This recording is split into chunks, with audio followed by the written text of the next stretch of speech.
اللہ اکبر اللہ اکبر۔ اللہ تبارک و تعالیٰ نے قرآن مجید میں ارشاد فرمایا ہے کہ تم نہ ترجیح دنیا کی زندگی کو دیتے ہو، اپنے جینے کو ترجیح دیتے ہو، جینے کے لیے زیادہ کام کرنا چاہتے ہو۔ والآخرۃ خیر و ابقیٰ، حالانکہ آخرت تمہارے لیے بہتر بھی ہے اور ہمیشہ باقی رہنے والی بھی۔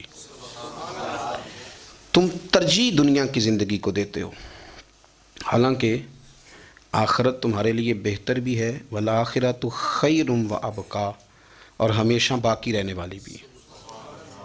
انسان اور مسلمان کو یہ حکم دیا گیا ہے کہ اس کی ترجیح دنیا داری نہیں ہونی چاہیے۔ مال، دولت، عہدہ، منصب، شہرت، اس کو ترجیحی بنیادوں پر یہ کام نہ کرے۔ ترجیح اس کی اللہ اور اس کے رسول کی ذات ہے۔ دنیا ضرورت ہے، اس کو ضرورت سمجھے، اس کو اپنے اوپر طاری نہ کرے۔ کمر سیدھی کرنے کے لیے روٹی کھانی ہے، اس کو ضرورت سمجھے۔ بدن چھپانے کے لیے کپڑا چاہیے، اس کو ضرورت سمجھ لے۔ سر چھپانے کے لیے چھت کی ضرورت ہے، اس کو ضرورت سمجھے۔ لیکن کبھی بھی کسی موقع پر اس بات کو سمجھ لیں کہ ترجیح دنیا کو نہ دے، ترجیح آخرت کو، اللہ کی ذات کو۔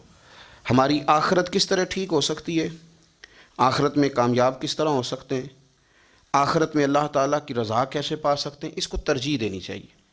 نبی پاک صلی اللہ تعالیٰ علیہ وسلم کے بہت سارے صحابہ بڑی شانوں والے، ایک صحابی کا ہم آج ذکر کرنے جا رہے ہیں جن کا نام ہے حضرت ابو ذر غفاری رضی اللہ تعالیٰ۔ ہمارے صوفیاء تصوف میں ایک جملہ بولتے ہیں کہ تیرا تو فقر فقر ابو ذر ہے، یعنی جن کو صحیح درویش کہتے ہیں نا، صحیح درویش۔ مولا علی شیر خدا رضی اللہ تعالیٰ عنہ فرمایا کرتے دو ہی تو بندے ہیں جو رب کے رستے میں کسی شے کی پرواہ نہیں کرتے۔ حضور کون سے؟ فرمایا ابو ذر غفاری ہے اور دوسرے علی المرتضیٰ ہے۔ مولا علی فرمایا کرتے یہ نا مسلمانوں میں سے چوتھے یا پانچویں مسلمان ہیں۔ شروع سے ایک سلیم الطبع آدمی، کچھ لوگ طبعاً بڑے نفیس ہوتے ہیں، طبعاً ہی اللہ کی طرف سے شروع سے ہی۔ ان کا جو قبیلہ تھا بنو غفار، وہ رہزنی کرتا تھا، لوگوں کو لوٹ لیتا تھا۔ شروع میں یہ کام کیا، لیکن جب کچھ لوگوں کی چیخیں کانوں میں گئیں تو چھوڑ دیا۔ فرمایا نہیں یار، طبیعت نہیں مانتی۔ اور نبی پاک کا کلمہ پڑھنے سے پہلے ہی بتوں کی پوجا چھوڑ کے رب کی عبادت شروع کر دی۔ لوگ پوچھا کرتے تھے آپ عبادت تو کرتے تھے پر منہ کدھر کرتے تھے؟ فرماتے تھے جدھر وہ کرا لیتا تھا کر لیتے تھے۔ کسی نے انہیں بتایا کہ مکے میں ایک شخص ہیں جنہوں نے اعلان نبوت کیا ہے، آپ کی طرح کی باتیں کرتے ہیں۔ انہوں نے اپنے بھائی کو بھیجا، ان کا نام انیس تھا، پتہ کر کے واپس آئے۔ بھائی کہنے لگے ابو ذر، ان کا نام جندب ہے اصل میں، ذر ان کے بیٹے کا نام ہے اور کنیت سے زیادہ معروف ہیں، ابو ذر غفاری کہلاتے ہیں۔ فرماتے ہیں کہ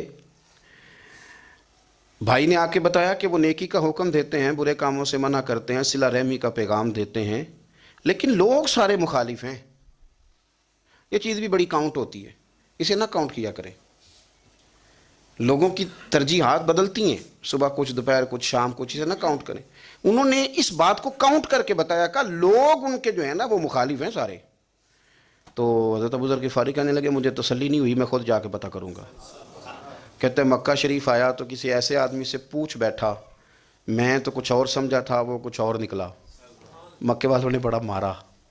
مکے پہنچ کے پہلی جو چیز ملی وہ مار کھانے کی تھی۔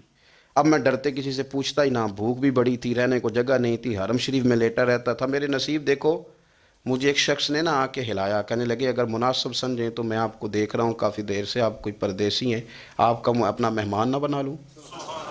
تو میں نے کہا آپ کا کیا نام ہے؟ کہنے لگے میرا نام ہے علی ابن ابی طالب۔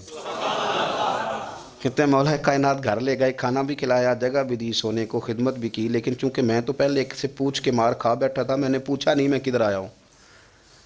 رات رہے، اگلی رات بھی رہے، لیکن میں نے بتایا نہیں میں کس کام آیا ہوں۔ حضرت ابو ذر غفاری رضی اللہ تعالیٰ عنہ کہتے ہیں خود ہی مولا علی نے پوچھا بتا سکتے ہو کیسے آئے ہو؟ میں نے کہا رات رکھ لو گے؟ فرمایا بڑا کشادہ سینہ دیا رب نے مجھے، تو بات تو کہنے لگے یار میں تو محمد مصطفیٰ کی زیارت کرنے آیا صلی اللہ تعالیٰ علیہ وسلم۔ یہ بے نیاز لوگوں میں سے ہیں حضرت سیدنا ابو ذر غفاری۔ میں حضور کی زیارت کے لیے، حضرت علی کہنے لگے سویرے لے چلوں گا۔ انسان بزدل نہیں ہوتا، ہر انسان بزدل نہیں ہوتا، اور بلا وجہ ٹکراؤ کی پالیسی بنا لینا یہ بھی سیانے لوگوں کا کام نہیں. حکمت کے تقاضوں کے مطابق چلنا یہ بھی دلیر لوگوں کا ہی کام ہوتا ہے. حضرت مولا علی کہنے لگے صبح لے کے چلوں گا پر حالات ٹھیک نہیں. شرارتی لوگ ہر جگہ ہوتے ہیں. اگر کوئی شرارتیوں کا ٹولہ ملا نا جو کھڑا ہوگا جاسوسی کرنے کے لیے کہ حضور کی طرف کون کون جا رہا ہے، تو میں نیچے جھکوں گا جوتے کا تسمہ ٹھیک کرنے کے لیے. لیکن آپ نے نہیں کھڑے ہونا، آپ نے چلتے رہنا ہے تاکہ کسی کو شک نہ ہو. کہتے ہیں اس ترتیب سے حضرت علی مجھے لے کے گئے. میں حضور کی بارگاہ میں پہنچا. مولا علی کہتے ہیں بڑے بڑے لوگ سوال کرتے تھے پر یہ شروع سے سلیم الطبع تھے. مجھے کہہ لینے دینا، جنہوں نے ماننا ہوتا ہے وہ لمبے سوال کرتے ہی نہیں. مان جو لیا تو لمبے سوالوں کی ضرورت ہی کوئی نہیں. کہتے ہیں لوگ بڑے بڑے سوال کرتے تھے پر ابو ذر نے 2-3 باتیں ہی پوچھیں اور آگے جا کے کہنے لگے حضور ہاتھ بڑھائیں مجھے کلمہ پڑھائیں. نبی پاک صلی اللہ علیہ وسلم نے کلمہ پڑھایا. فرمایا باہر جا کے نا ابھی ذکر کرنا کہ تم مسلمان ہو گیا، یہ ماریں گے. عرض کی حضور انہیں مارنے دے، میں آیا بھی مار کھا نہیں ہوں، انہیں مارنے دے نا. پڑا فلک کو کبھی دل جلوں سے کام نہیں. داغ دہلوی نے کہا تھا پڑا فلک کو کبھی دل جلوں سے کام نہیں، اور جلا کے راکھ نہ کر دوں تو داغ نام نہیں. ماری تو کھانے آئے ہیں، مارنے دیں، کرنے دیں زور جتنا لگانا ہے لگانے دیں.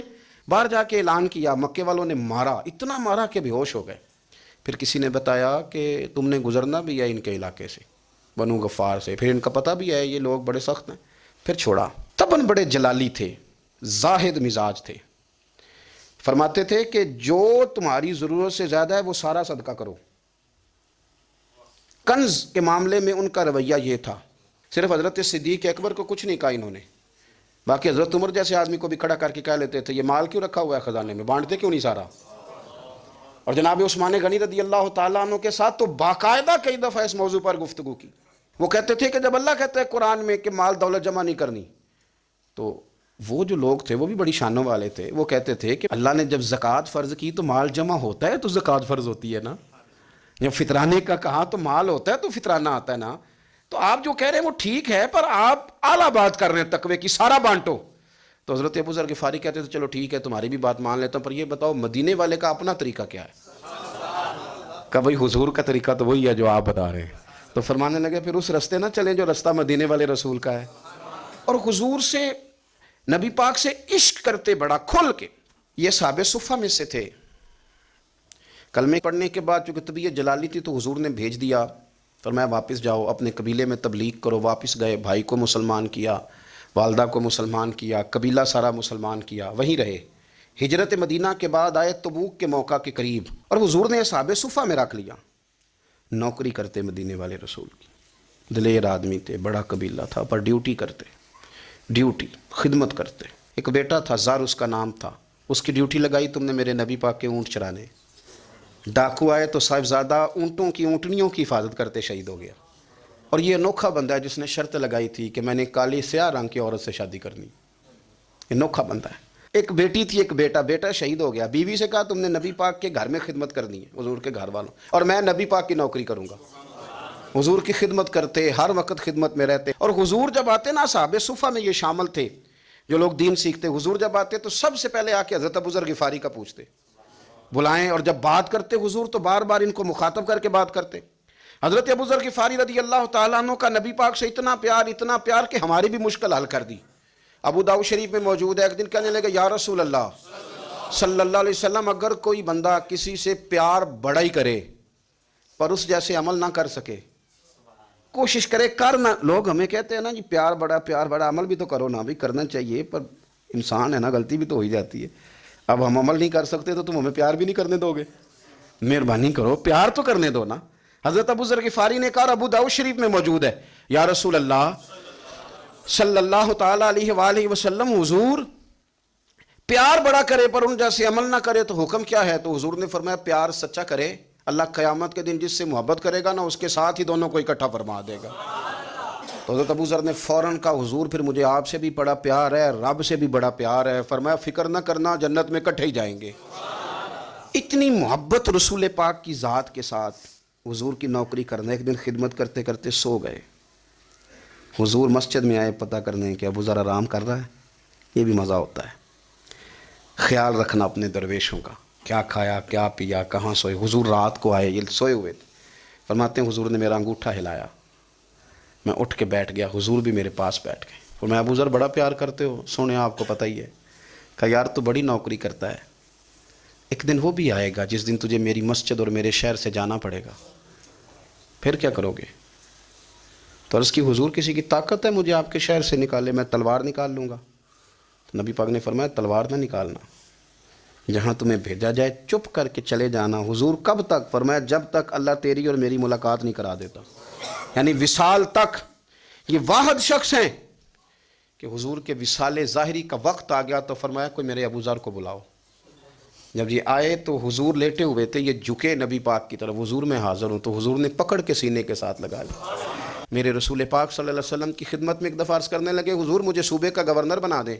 تو نبی پاک نے فرمایا ابو ذر میں عہدے پسند نہیں کرتا، تو تمہیں بھی میں کہتا ہوں عہدہ نہ لینا، تمہیں بھی کہتا ہوں عہدہ نہ لینا۔ فرمایا ابو ذر میں جو چیز اپنے لیے پسند کروں گا تمہیں بھی اسی کا مشورہ دوں گا، تم بندے اچھے ہو پر یہ کام تمہارے بس کا نہیں ہے۔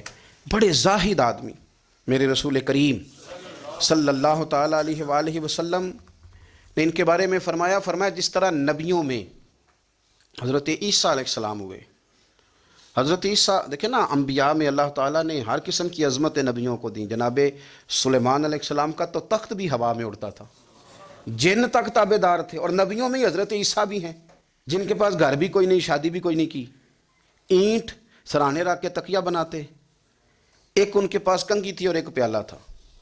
دیکھیں جو بندہ نیک ہو نا وہ بھی نیک ہیں، اللہ کے نبی ہیں۔ آپ اپنا تقوی مسلط نہیں کریں گے، جو وہ کر رہے ہیں وہ بھی مخلص ہو کے کر رہے ہیں۔ حکومتیں جو چلانی ہیں تو وہ کس نے چلانی ہیں؟ اگر نیک بندے نہیں آئیں گے تو غلط لوگ آئیں گے، قوموں پہ ظلم کریں، وہ بھی اپنی جگہ ٹھیک ہے، لیکن یہ جو کر رہے ہیں یہ بات بھی اپنی جگہ بالکل ٹھیک ہے۔ ہم پتہ کیا کرتے ہیں، ہم چیزوں کو مسلط کرتے ہیں، ایک دوسرے پر مسلط نہیں کریں چیزوں کو۔ آپ جو کر سکتے ہیں، جو رستہ آپ کو صحیح لگتا ہے اختیار کر لیں، یہی تو ہمارے دین کا حسن ہے کہ سارے رستے واضح کر کے ہمیں دکھاتا ہے۔ حضرت عیسیٰ علیہ السلام نے ایک دن دیکھا کہ ایک بندہ نا انگلیوں کے ساتھ اپنے بال سیدھے کر رہا ہے، تو آپ نے فرمایا یار کنگھی کے بغیر بھی کام چل سکتا ہے، کنگھی بھی خیرات کر دی۔ دیکھا ایک بندہ ہاتھ کا تکیہ بنا کے لیٹا ہے، تو فرمایا اینٹ بھی دے دو کسی کے کام آ جائے گی۔ ایک دن دیکھا کہ ایک بندہ نا یوں چلو میں پانی پی رہا ہے، فرمایا پیالہ بھی رہنے دو، اس کے بغیر بھی کام چل ہی جاتا ہے۔ جناب عیسیٰ کا یہ زہد تھا۔ میرے نبی پاک علیہ السلام نے فرمایا جس نے جناب عیسیٰ کا زہد دیکھنا ہو وہ میرے ابو ذر غفاری کو دیکھے، ان کو دیکھے، یہ دنیا میں جناب عیسیٰ کے زہد کے مطابق چلتے پھرتے ہیں۔ ساری زندگی دولت کو، مال کو پسند نہیں کیا۔ جہاں رہتے تھے ایک گورنر صاحب نے 300 دینار تحفے میں بھیجے، تو ایک ہوتا ہے نا بندہ کہتا ہے نہیں ضرورت نہیں، اور حضور سید عالم صلی اللہ علیہ وسلم نے حضرت عمر سے فرمایا تھا جو خود بخود آ جائے وہ قبول کر لو، اللہ کی طرف سے۔ لیکن ان کا رنگ فقیری والا تھا اور تھوڑا انوکھا تھا۔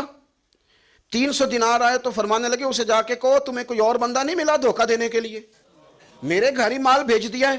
فرمانے لگے میرے پاس گدھا ہے سواری کرنے کے لیے، میرے پاس بکریاں ہیں دودھ پینے کے لیے، میرے پاس ایک چادر اضافی ہے سامان میں سے، میں تو ڈرتا ہوں کہ رب کہیں اس چادر کے بارے میں سوال نہ پوچھ لے، اور تم ہو کہ میرے پاس یہ لے کے آئے ہو۔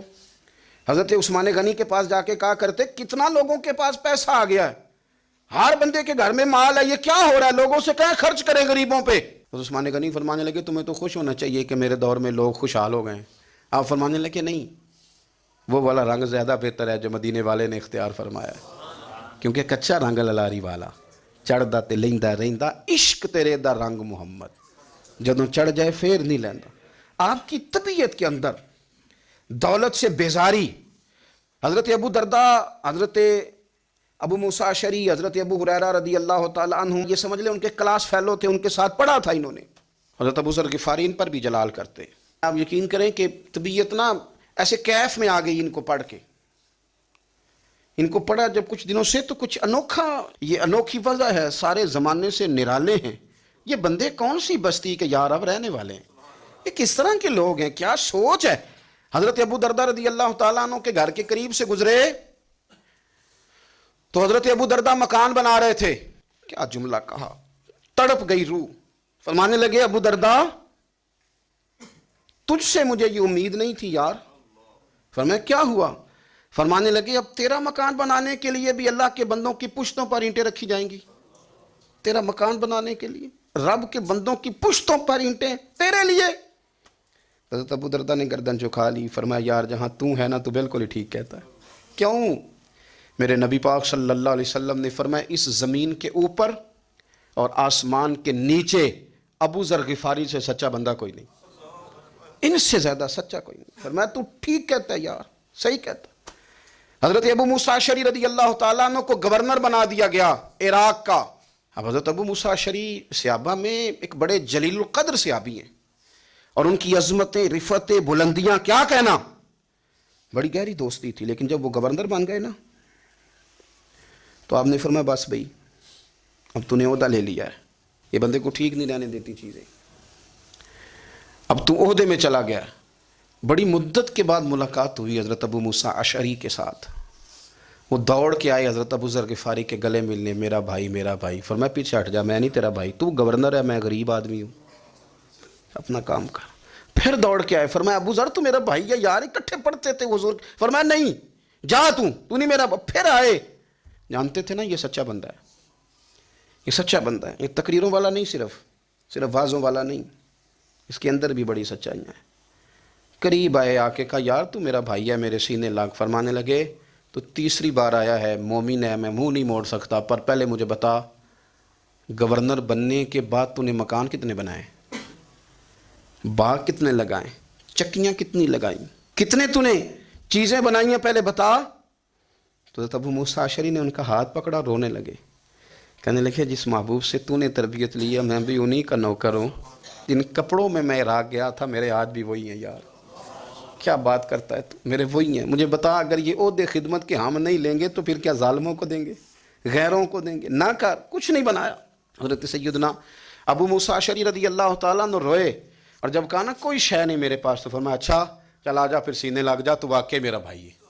پھر حضرت ابو ذر غفاری نے محبت فرمائی، وہ درویشی، وہ فقیری، وہ سادگی، وہ نورانیت، وہ دل کے ساتھ اندر۔ ہمارے تو بہت سارے لوگ ہیں جو کہتے ہو کہاں لے جانا ہے مال، کیا ضرورت ہے مال کی، ہر وقت مال کی مخالفت کرتے ہیں، لیکن دل ان کا کہتا ہے کہ آئے صحیح کسی طریقے سے، پہنچے صحیح۔ حضور نے فرمایا بعض لوگوں کی زبانیں شہد سے زیادہ میٹھی، دل بھیڑیے سے زیادہ خطرناک، اوپر سے کہہ کچھ رہے ہیں اندر حالات کچھ اور ہیں۔ لیکن حضرت ابو ذر غفاری رضی اللہ تعالیٰ عنہ دوری دولت سے، آپ فرماتے کیوں ہے لوگوں کے پاس مال، کس لیے اتنا مال جمع کیا ہے؟ کیا ساری غریبی ختم ہو گئی ہے، غربت مٹ گئی ہے ساری، کیوں لوگ مال بناتے ہیں؟ ایک اور آپ کی کلاس فیلو تھے جو بصرے کے گورنر بنے، عبداللہ بن عامر رضی اللہ تعالیٰ، ایک صاحب سے ملاقات ہوئی، جناب نافع تائی ان کا نام تھا، تو ابو ذر غفاری سے وہ بڑے شوق سے ملنے آئے حضور کے صحابی سمجھ کر کے۔ فرمایا کہاں کے رہنے والے ہو؟ کہا میں تو بصرے کا رہنے والا ہوں۔ فرمایا وہاں میرے ایک کلاس فیلو ہیں عبداللہ بن عامر، کہا وہ تو آج کل گورنر ہیں۔ فرمایا میرا ایک پیغام دے دو گے اس کو جا کے؟ کہا حضور دے دوں گا۔ فرمایا اس سے جا کے کہنا تو گورنر بن کے بھی زندہ ہی ہے، اور میں پانی کا پیالہ پیتا ہوں، کھجور کھاتا ہوں اور رب کی عبادت کرتا ہوں، میں بھی تو زندہ ہی ہوں نا، تو بھی زندہ ہی ہے، اس سے آگے کچھ نہیں ہے، اور میں کھجور کھاتا ہوں، پانی کا پیالہ پیتا ہوں، میں بھی تو زندہ ہوں نا۔ اللہ اکبر۔ نافع تائی کہتے ہیں اس پیغام کی سمجھ نہیں آئی، لیکن میں لے کے گیا، عبداللہ بن عامر سے میری ملاقات ہوئی، تو میں نے کہا جی ایک پیغام دینا ہے، تو انہوں نے کوئی توجہ نہیں کی۔ جب میں نے بتایا نا کہ حضرت ابو ذر غفاری کا پیغام ہے، تو ان دونوں آنکھیں کھول دیں، کہنے لگے جلدی بتاؤ انہوں نے کیا کہا ہے۔ فقر اور درویشی کے رستے پہ چلنے والوں کے امام سیدنا ابو ذر غفاری نے کیا کہا ہے؟ تو کہتے ہیں مجھے پاس بٹھا لیا، شفقت فرمائی، کہنے لگے اب بتاؤ انہوں نے کیا کہا ہے؟ تو عرض کرنے لگے انہوں نے کہا ہے کہ تو گورنر ہے، تو بھی زندہ ہے، اور میں کھجور کھاتا ہوں، پانی پیتا ہوں، رب کو یاد کرتا ہوں، میں بھی تو زندہ ہی ہوں نا۔ کہنے لگے ایک دفعہ پھر کہا انہوں نے کہا تھا کہ میں کھجور کھاتا ہوں، پانی پیتا ہوں، عبادت کرتا ہوں، میں بھی تو زندہ، کہا ایک دفعہ پھر کہتے ہیں تیسری دفعہ کہا تو وہ اتنا روئے کہ انہوں نے چادر میں منہ چھپا لیا۔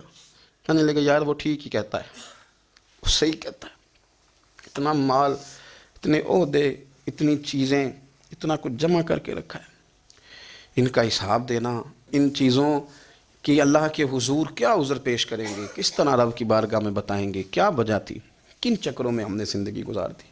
سیدنا ابو ذر غفاری رضی اللہ تعالیٰ عنہ نے اپنی حیات مبارکہ ساری کی ساری فرماتے تھے کہ ہم نہیں عمل کریں گے تو کون کرے گا، وہ خاص سادگی، وہ خاص۔ اور پتہ میرے نبی پاک نے کیا فرمایا؟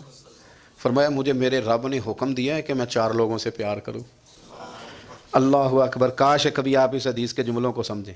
اور یار اللہ نے حکم دیا ہے محبوب پیار کریں، حضور کس سے؟ تو پہلے 3 مرتبہ نبی پاک نے ایک ہی شخص کا نام لیا، فرمایا علی سے، علی سے، علی سے، پھر فرمایا ابو ذر غفاری سے، پھر فرمایا جناب مقداد سے، پھر فرمایا سلمان فارسی سے۔ رب نے مجھے کہا ان سے پیار کرو، حضرت ابو ذر غفاری۔ تبوک کے موقع پر نا اونٹ پہ بیٹھے تھے، پیچھے رہ گئے، اونٹ پر بیٹھے تھے تو پیچھے رہ گئے، اونٹ سست تھا، تھک گیا، چل نہیں رہا تھا۔ حضرت ابو ذر غفاری رضی اللہ تعالیٰ عنہ پہلے تو اسے لے گئے ایک گاؤں میں کہ اونٹ بیمار ہو گیا، اس کا علاج کرایا، لیکن جب وہ ٹھیک نہ ہو سکا نا تو اونٹ وہیں چھوڑ دیا۔ حضور صلی اللہ علیہ وسلم کے پیچھے ضرور پہنچنا ہے میدان تبوک میں، تو جو سامان تھا وہ سارا پشت پہ رکھا اور اکیلے ہی چل دیے، تنے تنہا اور پیدل۔ سامنے سے گرد اڑتی ہوئی نظر آئی تو لوگوں نے کہا حضور پتہ نہیں کون آیا ہے۔ فرمایا تمہیں نہیں پتہ، مجھے تو پتہ ہے نا، ابو ذر غفاری آیا ہے، ابو ذر غفاری آئے۔ پھر حضور نے فرمایا یمشی واحدہ و یموت واحدہ و یبعث واحدہ، فرمایا یہ تنہا چلتے ہیں، یہ تنہا ہی دنیا سے جائیں گے، تنہا ہی اٹھائے جائیں گے، تنہا تنہا چلتے ہیں، تنہا ہی دنیا سے جائیں گے، انتقال تنہا ہی اٹھائے جائیں گے۔ جو بہت زیادہ سختی کرنے لگے صحابہ پہ، بہت زیادہ، تو حضرت عثمان غنی رضی اللہ تعالیٰ عنہ نے فرمایا کہ آپ اپنے مزاج کے لحاظ سے تو درست ہیں، پر جو چیز آپ طاری کرنا چاہتے ہیں جب شریعت گنجائش دیتی ہے تو آپ کیوں اتنی سختی فرماتے ہیں؟ تو فرمانے لگے ٹھیک ہے پھر مجھے ربضہ جانے کی اجازت دے دو۔ ربضہ ایک بستی تھی، جنگل تھا، وہاں کوئی آتا جاتا نہیں تھا، اسی کسے دے کچھ نہیں جلا گئے تو نہ کچھ ہڈا دردی۔ حضور نے کہا تھا نا یمشی واحدہ، تو اکیلا چلے گا، ربضہ چلے گیا۔ حضرت سیدنا عثمان غنی نے کہا یہ کچھ بکریاں لے جاؤ، دودھ پی لیا کرنا۔ فرمایا عثمان مجھے مال کی تو ضرورت پہلے دن سے ہی کوئی نہیں، مجھے تو رب رسول کی ضرورت ہے، ان کی کرم نوازیاں میرے ساتھ رہتی ہیں۔ تشریف لے گئے، وہاں تنہا کھجور کے خشک ٹکڑے کھاتے، عبادت کرتے، اللہ کو یاد کرتے۔ بڑے بڑے لوگوں نے آ کے کہا کہ ابو ذر آپ کی بڑی شان ہے، ہمارے ساتھ چلیں۔ فرمایا چھوڑو، کہاں منشور ہم اور کہاں ہنگامے محبت کے، ایک حجرے میں رہتے ہیں، خدا کو یاد کرتے ہیں، ضرورت کوئی نہیں، جہاں ہوں نا وہاں میں ٹھیک ہوں، حاجت نہیں۔ وصال کا وقت آ گیا، دنیا سے جانے کا ٹائم آ گیا، اکیلے ہیں، بیوی ہے اور بیٹی ہے، جنگل کا علاقہ ہے، حج ہو گیا، رستے بند ہو گئے، بیمار ہو گئے۔ اپنی اہلیہ کو بلا کے کہنے لگے اب میں بچوں گا نہیں، اب جانے کا وقت آ گیا ہے۔ میں نے فقیری جو حضور کی دیکھی تھی اس میں نے وقت گزارا ہے، اور دیکھ میں جا بھی فقیری میرا ہوں، لے سجدہ سا توڑ دی پائی، جان بھی دیتی تیرا تیرے، اب جانے کا وقت ہے۔ تو اس طرح کرنا، اگر تیرے پاس کوئی کپڑا ہوا تو مجھے کفن دے دینا، نہ ہوا تو اللہ کے سپرد کر دینا۔ کہا ہم 2 عورتیں ہیں، جنازہ غسل کفن۔ فرمایا رب جماعت بھیجے گا میرے لیے، لوگ آئیں گے، میرے نبی پاک نے مجھ سے وعدہ کیا تھا آئیں گے نا لوگ۔ تو اہلیہ کہنے لگی ابو ذر آپ کو کیسے پتہ ہے کہ آپ اس صحرا میں انتقال کر جائیں گے؟ اللہ شفا دینے والا ہے۔ فرمانے لگے ہم 3-4 لوگ بیٹھے تھے تو حضور نے فرمایا تھا تم میں سے ایک شخص صحرا میں اکیلا انتقال کر جائے گا، تو وہ میرے جتنے باقی ساتھی تھے وہ سارے انتقال کر گئے، اب میں اکیلا ہی بچا، مجھے پتہ ہے وہ میں ہی ہوں، تو تم دیکھنا تمہیں کوئی نہ کوئی مل جائے گا غسل کفن کے لیے۔ آپ کی اہلیہ کہتی ہیں کہ میں اٹھی، کبھی دوڑ کے میں باہر جاتی، سڑک پہ جا کے دیکھتی کوئی گزر رہا ہے، پھر میں آ کے کہتی حج ختم ہو گیا ہے، رستے بند ہو گئے ہیں، کون آئے گا جنگل میں؟ پھر میں آ کے ان کی تیمارداری کرتی، پھر اٹھ کے جاتی، پھر میں آ کے تیمارداری کرتی۔ اچانک میری نظر پڑی تو ایک چھوٹا سا قافلہ آ رہا تھا، اس قافلے میں چند لوگ تھے اور سب سے بڑھ کر صحابی رسول حضرت عبداللہ ابن مسعود بھی تھے۔ میں نے ان کو اشارہ کیا تو وہ دوڑے آئے، کہنے لگے بہن کیا ہے؟ میں نے کہا یہاں ایک شخص ہے، تمہاری تھوڑی سی ضرورت ہے اس کو۔ تو عبداللہ ابن مسعود کہنے لگے کون ہے بی بی؟ کہتے ہیں میں نے کہا کہ وہ ابو ذر غفاری ہیں۔ کہتی تڑپ کے روئے عبداللہ ابن مسعود، تڑپ کے کہنے لگے ابو ذر میرے نبی پاک کا پیارا، میرے ماں بھی اس پہ قربان، میرا باپ بھی قربان، کدھر ہے جلدی بتاؤ۔ کہتی میں لے آئی، 4-5 لوگ تھے وہ، تو سیدنا ابو ذر غفاری کہنے لگے عبداللہ میرا وصال ہو جائے گا لیکن یاد رکھنا میری بیوی کے پاس کفن کے لیے کپڑا موجود نہیں، اور لہو سجنا سا توڑ ہی نہیں پائی، جان بھی دیتی تیرا تیرے، کفن کے لیے کپڑا نہیں ہے، لیکن تم میں سے نا وہ بندہ کوئی کپڑا نہ دے جو کبھی کسی سرکاری عہدے پہ رہا ہو، وہ بندہ میرے کفن کے لیے کپڑا نہ دے کسی سرکاری عہدے پہ رہا ہو۔ ایک انصاری جوان کہنے لگا ابو ذر میں کبھی کسی عہدے پہ نہیں رہا، اگر آپ میری چادر قبول کر لیں کفن کے لیے تو میں ٹھیک ہے، میں نے نا حضور کے طریقے پر زندگی گزاری ہے، چپ کر کے میرا جنازہ پڑھ دینا اور مجھے کہیں اور نہ لے کے جانا، اسی کسی دے کچھ نہیں لگ دے تو نہ کوئی ساڈا دردی یہیں کسی صحرا میں جنگل میں یہیں قبر کھود کے مجھے دفن کر دینا، مجھے جانے نہیں ہے کسی جگہ۔ حضرت عبداللہ ابن مسعود رضی اللہ تعالیٰ عنہ نے جنازہ پڑھایا، اور اس درویش کو جو 5ویں یا 4تھے مسلمان ہیں ان کو وہاں دفن کیا۔ جب خبر پہنچی نا مدینے تو سب سے زیادہ آنسو مولا علی نے بہائے، سب سے زیادہ حضرت علی نے۔ لوگوں نے کہا اتنا کیوں روتے ہو؟ فرمایا 2 ہی تو بندے تھے جو اللہ کے راستے میں کسی کی پرواہ نہیں کرتے تھے، اب ایک ہی رہ گیا ہے۔ کہا حضور کیا مطلب؟ فرمایا 2 ہی تھے، ایک ابو ذر اور ایک علی، اب اکیلا علی تو رہ گیا، وہ چھوڑ کے چلے گئے۔ حضرت سیدنا ابو ذر غفاری رضی اللہ تعالیٰ عنہ اس عظیم شخص کا نام ہے، سردار قبیلے سے تعلق تھا، بڑے بہادر تھے، پر حضور کو فقیری میں دیکھا تو پھر زندگی اسی فقیری میں گزار دی، اسی فقیری میں، اسی طریقے میں وفا کر کے نا اسی رنگ میں گزار دی، انہی نقشوں پہ رہے۔ اگرچہ جائز تھا، بڑے بڑے لوگ تھے، حضرت عبد الرحمن ابن عوف بڑا مال تھا، حضور نے ان کو جنتی کہا، ان کے پیچھے نماز پڑھی، سب ٹھیک تھا، پر فرماتے تھے یار میں انکار نہیں کرتا، پر میرے نبی نے فقیری کی، حضور نے ایک وقت کھایا ایک وقت بھوک کاٹی، تم کس طرح بھر بھر کے پیٹ کھاتے ہو، تم کس طرح اتنی آسانیاں دیکھتے ہو۔ حضرت ابو ذر غفاری فرماتے تھے مجھے میرے نبی پاک نے 6 باتوں کی وصیت کی تھی، اپنے بچوں کو بتاتے تھے، دوستوں کو 6 باتوں کی حضور نے وصیت کی تھی۔ سب سے پہلے حضور نے فرمایا تھا ابو ذر مسکینوں سے محبت کرتے رہنا۔ دوسرا نبی پاک صلی اللہ علیہ وسلم نے فرمایا تھا جب بھی دیکھنا نیچے والوں کو دیکھنا، اوپر والوں کو نہ دیکھنا، مالداروں جاگیرداروں پہ توجہ نہ کرنا، ذہن خراب ہوگا، نیچے دیکھنا، غریبوں کی طرف توجہ رکھنا۔ تیسرے نمبر پر نبی پاک صلی اللہ علیہ وسلم نے فرمایا تھا ہر حال میں حق بات کہنا اگرچہ وہ کڑوی ہو۔ چوتھے نمبر پہ میرے محبوب نے فرمایا تھا اللہ کے معاملے میں کسی کی پرواہ نہ کرنا، کوئی کیا کہتا ہے کہتا رہے، تم رب کے راستے پہ چلتے رہنا، ملامت کی پرواہ نہ کرنا۔ اور 5ویں نمبر پر میرے نبی پاک نے مجھ سے کہا تھا اگر رشتہ دار تجھ سے تعلق توڑیں بھی نہ تو جوڑ کے رکھنا، صلہ رحمی نہ چھوڑنا۔ اور 6 نمبر پر حضور نے فرمایا تھا اللہ کے عرش کے خزانوں میں سے خزانہ ہے لا حول ولا قوت الا باللہ العلی العظیم، حضور نے فرمایا اسے پڑھتے رہنا، اسے کبھی نہ چھوڑنا۔ اے اللہ ان نیک اور پاک لوگوں کا صدقہ ہمارے دلوں کو تقویٰ عطا فرما۔ آخر دعوانا الحمدللہ۔